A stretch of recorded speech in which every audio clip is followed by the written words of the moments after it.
Hi everyone. Um, I thought it might actually be kind of interesting if I did the dishes. And for all of my friends who, like me, sometimes watch other people doing their chores for a sense of relaxation or even as motivation to do my own chores, I thought it might be somewhat useful. I remember when I was in school, I used to call friends and we used to just fold laundry together or do the dishes and yap about our days, or even just exist in silence as we got ready for the next week or just cleaned up and took care of ourselves.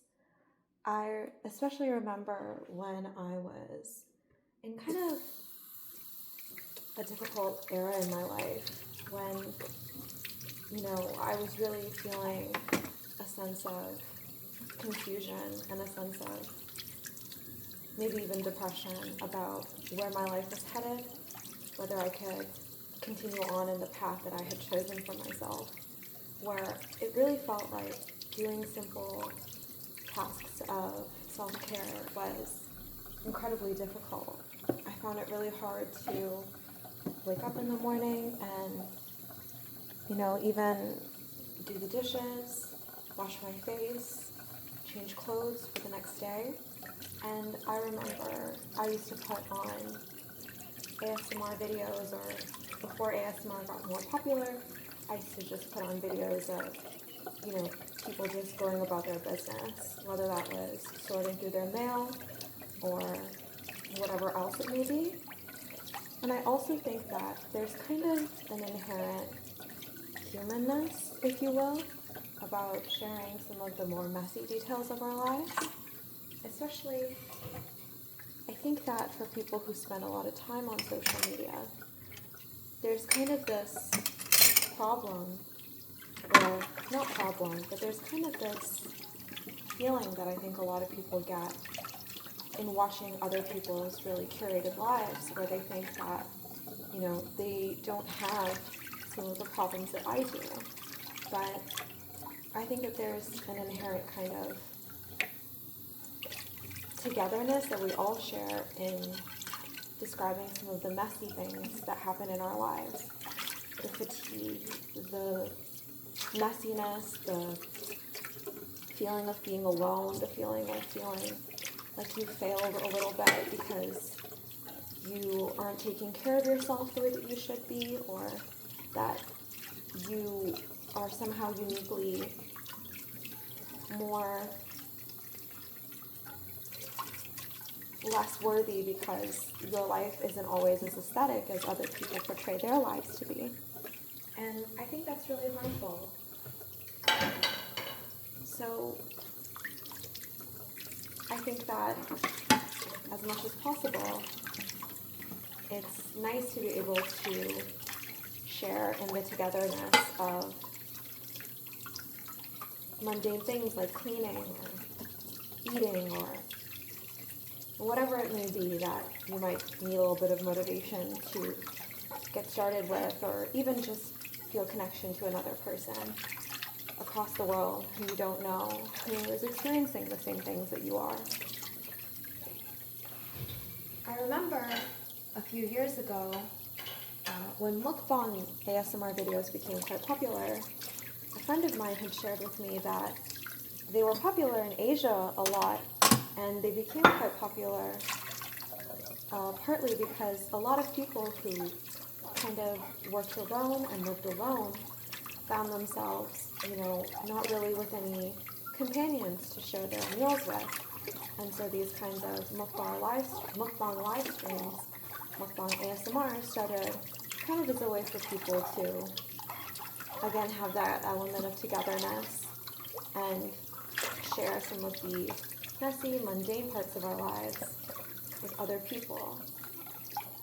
I think especially in a different type of world, it would be the case that everybody lived so close with their family and friends that they could just go over to other people's houses and fill out their house, or invite people over to their house and then, share in the tasks of living.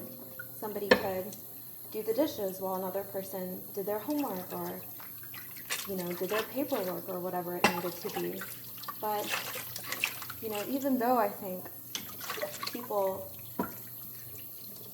still are blessed to have good friendships, or a lot of people are, including myself, people live so far away and everybody's so busy with their own lives to an extent that I think is really unprecedented. So a lot of us, myself included, really enjoy, I think, the community aspect of social media and being able to share the messy elements of our lives and experience a sense of community in that regard.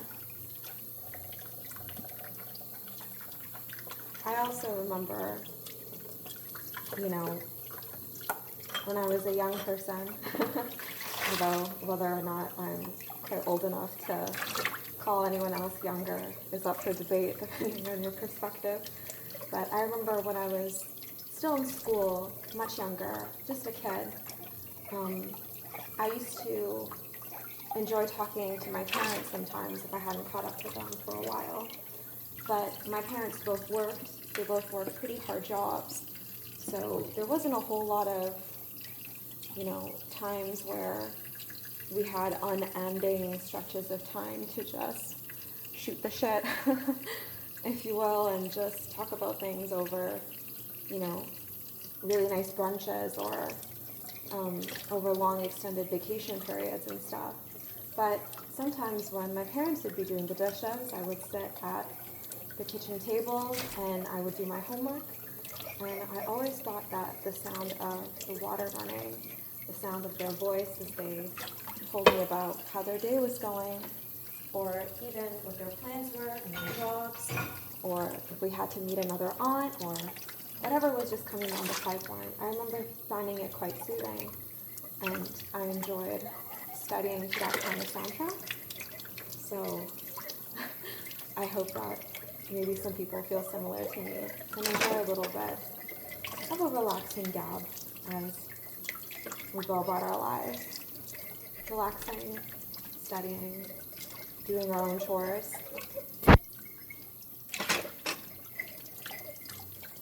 I look back at those times now and I'm really fortunate to say that my parents definitely had a little bit more free time than they did when I was a young person, so they definitely do get to relax. But I guess I'm always kind of nostalgic for the kind of memories of the moments when one of my parents would be doing the dishes and I'd sit beside them and do my own homework and ask them questions. As I got older and my own cousins and my own family friends and younger friends started to have, problems or challenges in their lives, I also found that they found it a little bit easier to approach me and ask for advice and not feel so judged if I wasn't, just completely doing nothing and just staring at them, but if I were occupied in another way and I could just listen to them and they could maybe hide their face or hide their tears if that was the case, and I could, give them advice without them necessarily feeling like I was looking at them and judging them, if that was something that they needed. So I always kind of think about those moments and the sort of ASMR tingles that I found myself feeling during those times, or even just a sense of relaxation and calmness.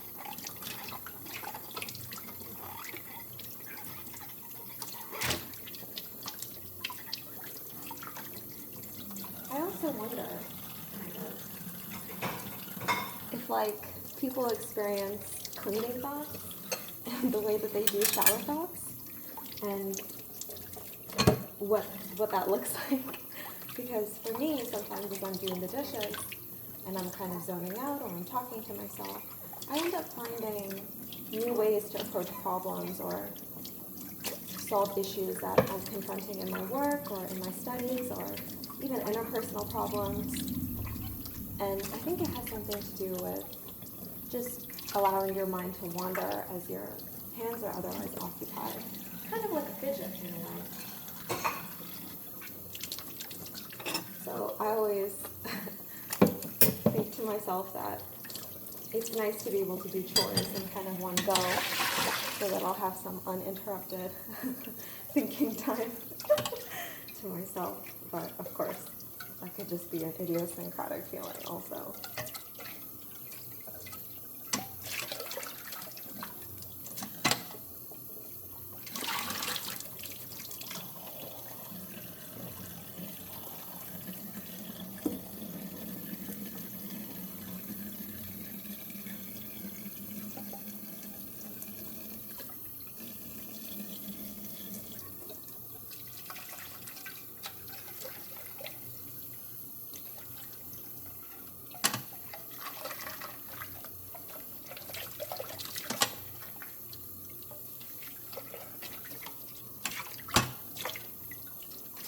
You know,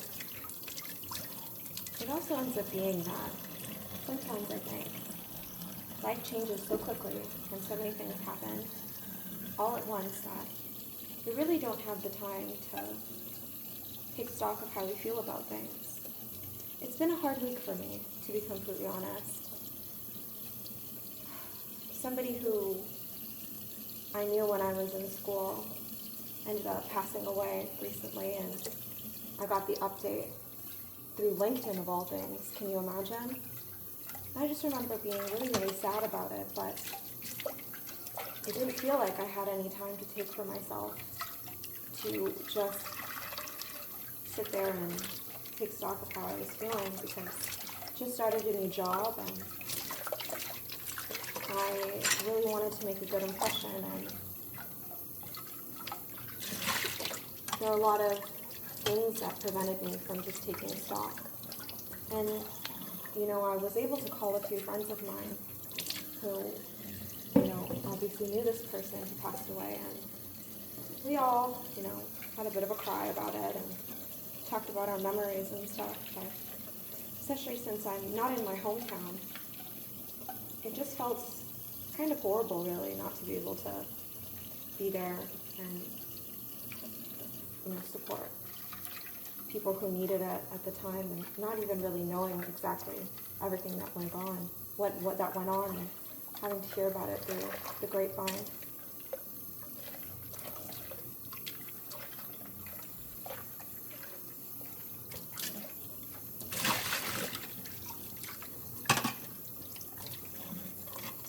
It's also, I think, exceptionally hard for me and some of my friends, because from our class year alone, this is going to be the third person who passed away since we all graduated, and each one has felt like a sledgehammer, to be completely honest. Each one unexpected, each one hard to imagine when you think about who the people were.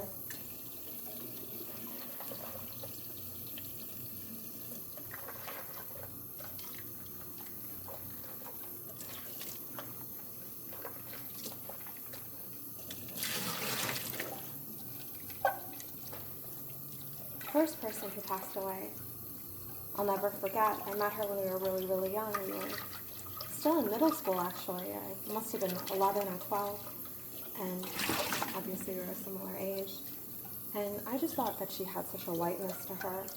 She was so, so smart, won lots of different really prestigious scholarships when we were in high school and even in college. And I just knew that she had, you know, bright things in her future planned for her. And it was to nobody's surprise that she ended up going to medical school in one of the best medical colleges in my home country. And we were all just really happy for her and really proud of her, because we knew how much she had worked for it, and that she would be the sort of person who you want in the medical field, who cared for people and was really humble. But though she spoke, I guess, to a few people about the kind of mental health struggles that she was facing, she wasn't able, I think, to get the help that she needed in time to prevent her death. And that's just horrible, really. I think for her and a lot of people when I was in school, getting into a really good medical school was the dream, really. And I remember just feeling so horrible, thinking to myself that even after she had achieved this dream that she'd wanted for so long, and making her parents so proud and her family so proud of her, that she wasn't happy in the end, ultimately, and she suffered from this disease so quietly and so secretly. And I wish that she had told anyone that she was feeling this way. But I think she kind of, and maybe some people will relate to this, she suffered from the veneer of success in a way, where since she was doing so well in her career and academically, and she was winning all these awards and getting into these great schools, that nobody really thought that a person like her would struggle, you know? Because I guess we have perceptions of what struggle looks like, and it's not always the case, you know? She was very conditioning, I guess, to use that kind of word.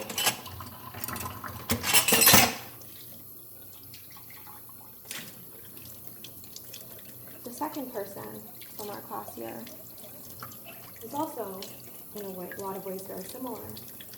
She ended up graduating high school with really, really high grades, getting into a really prestigious engineering program, again in one of the top universities in my home country, and doing really, really well for herself.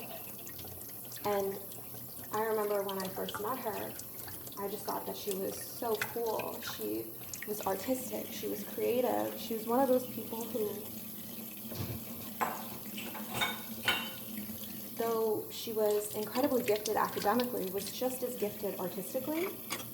I remember when she and I took a visual arts class together, the teacher said at the end of the year that she didn't feel like she had taught this person really anything because their innate perception of art and proportion and how you make things look good and appealing and how to express yourself artistically was just so good that this teacher really said that she did not feel like she was able to teach her anything, and she got like 100% in that class.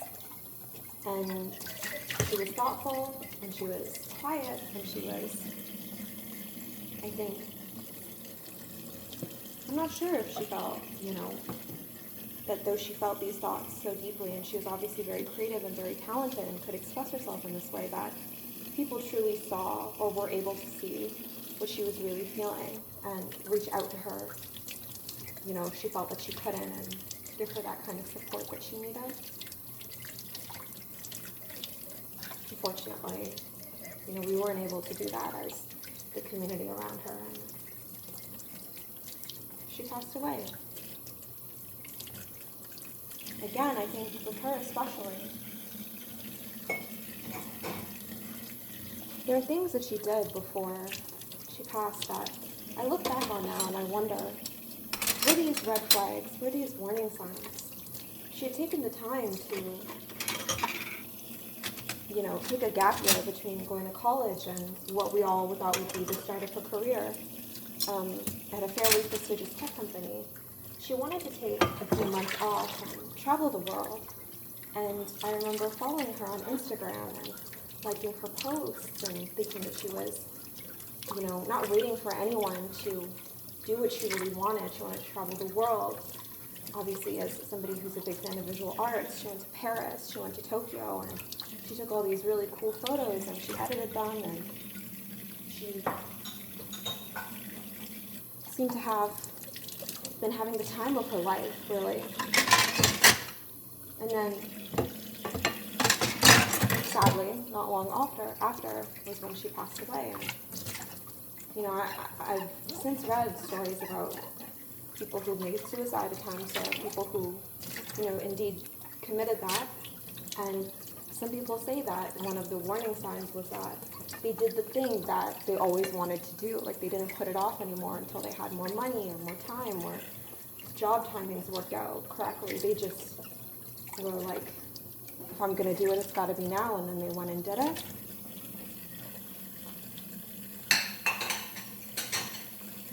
But at the same time, some people really just did take a little bit of time off to go travel the world before they started their master's degree or before they started work. So it's really, really hard to tell, honestly. I think about that too. I mean, obviously, I think everybody who knows somebody who's passed away at a young age, regardless of the cause, feels some type of survivor's guilt. But I think, especially with,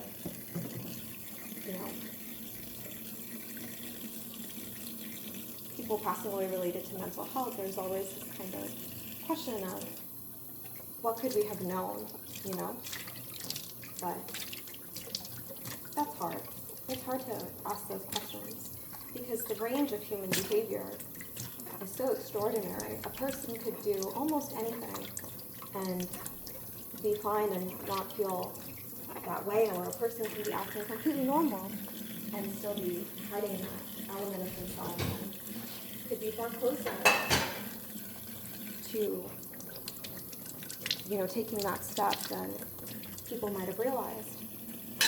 So it's hard, So that doesn't stop me from thinking about it all the time.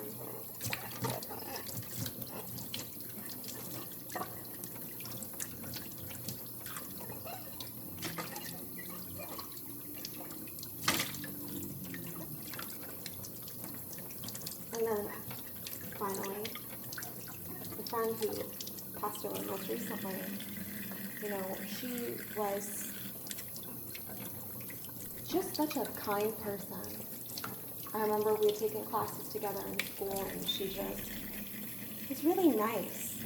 She was very religious. Faith was very important to her, but she wasn't judgmental, She just wanted to share what she thought was the best reading of her faith and kindness and empathy with other people.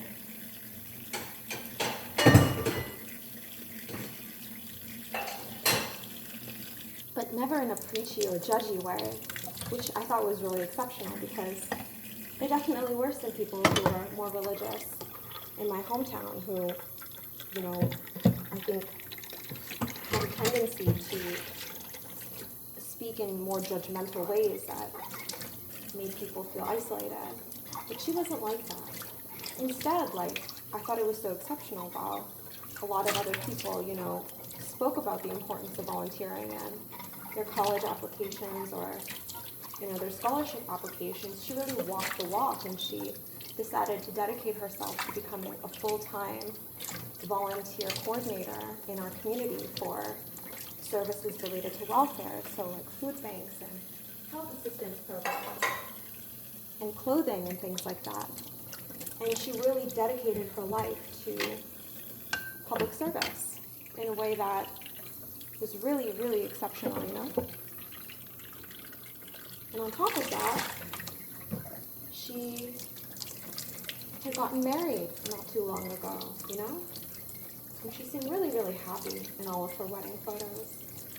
And I remember thinking with some of my other friends, she's one of the first people to get married in our class. Congratulations. Maybe we'll see a whole lot of people follow suit, which wasn't exactly the case. Some people did get married, but most of the people in my class are not married, including myself. But I think we were all really happy for her because of that, And then thereafter, she had 2 kids. I remember thinking that was crazy. I guess even now I still feel like I am no way prepared to have children, and I'm barely managing to take care of myself and do the things I need to do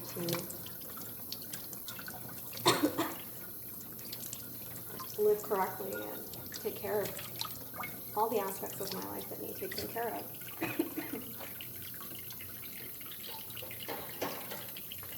But for her, she managed to have not 1, but 2 children. And I just thought that was amazing. She loved her children really fiercely and was so excited to be a new mom. And even after having her children and taking her mat leave, she decided to do that same kind of volunteer work, which I thought was really exceptional, setting just a really great example in her community and for her family and her children about what it means to be good and instilling just really good moral values in them,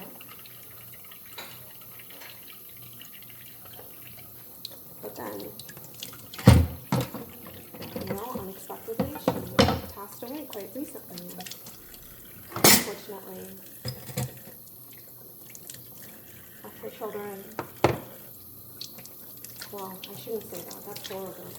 But, regardless of the wording of it, those children are going to have to grow up without their mom, and I just feel so horrible about it because she was an excellent mom and an excellent person,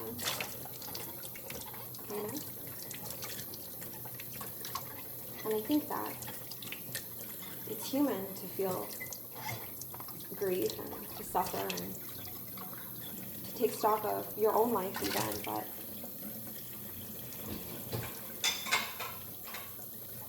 it's hard as, each day passes and you have your other obligations to feel like you can take the time to really feel whatever it is that you're feeling, And so I think that sometimes while you're doing your chores or you're getting ready for bed or getting ready for the next day, it might be kind of sadly or strangely enough the easiest time for people to deal with these kinds of emotions, And there's nothing wrong with that, really. I think that a lot of people are living in really volatile or precarious times financially and socially and politically and what have you not. It's hard to not be constantly thinking about just working more to get additional funds to improve your life and the life of those around you, but at the same time, we're not machines. And things happen in a person's life that you need to take stock of as much as you can, as much as time permits. And I don't think that there's any shame in a person crying in the shower, or crying while doing the dishes, or really just taking the time to feel whatever their emotions are about something that happened to them, or that they experienced, or even that they witnessed, especially when they don't have any other time to do so,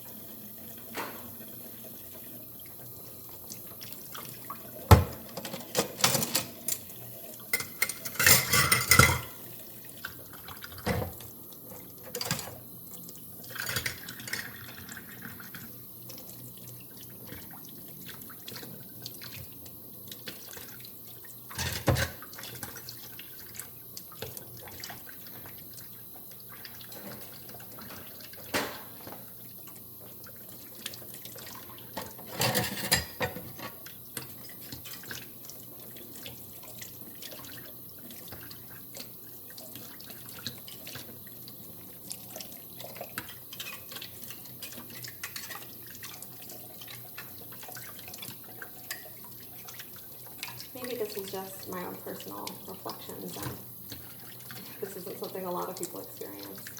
But for me, I always think it's kind of funny that feelings of sadness or grief or, gosh, honestly, even existential dread always seem to strike me.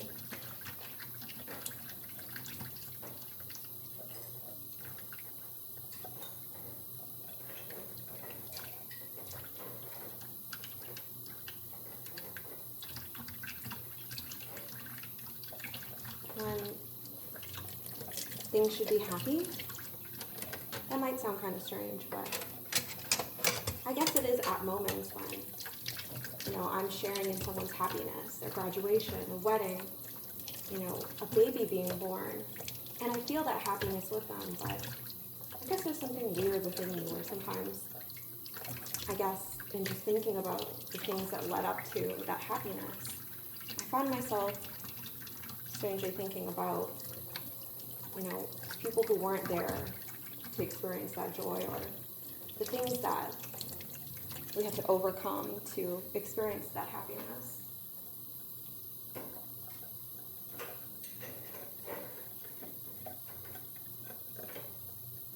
I try not to make it other people's problems, you know.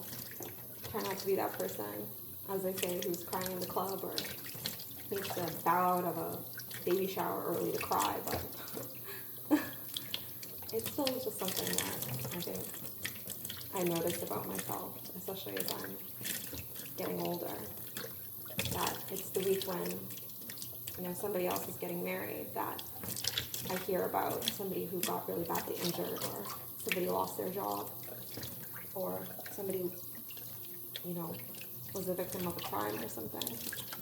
And I guess that's kind of life, right? The balance of it all. So you should celebrate your happiness as and when you can, I think. But it's okay, I think, also to feel complicated emotions about happiness and gratitude.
I'm just realizing, I think that my dishwasher is a little too small to take the full load of dishes. That's funny. Probably a reminder that I should be doing the dishes a little bit more frequently than I have been. But that's okay. I got a good chunk of them done. Hopefully, as you are listening in, you are able to get some cleaning done, get some chores done, maybe do something that you didn't want to do, but you've been procrastinating, or even just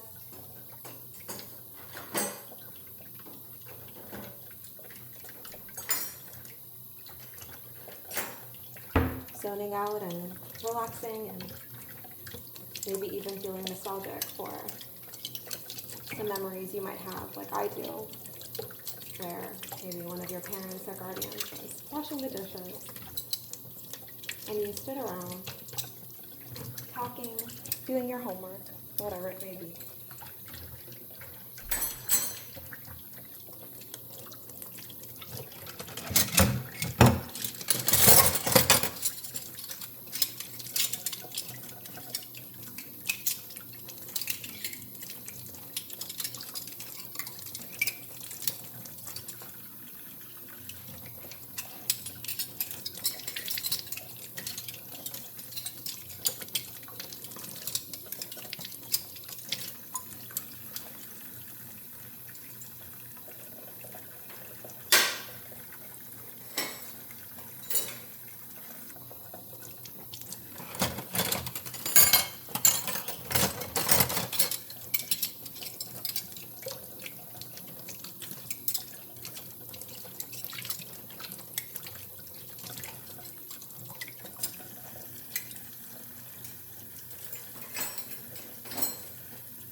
as is the case with so much of life itself, seems like I'll have to come back later to finish up the rest of it.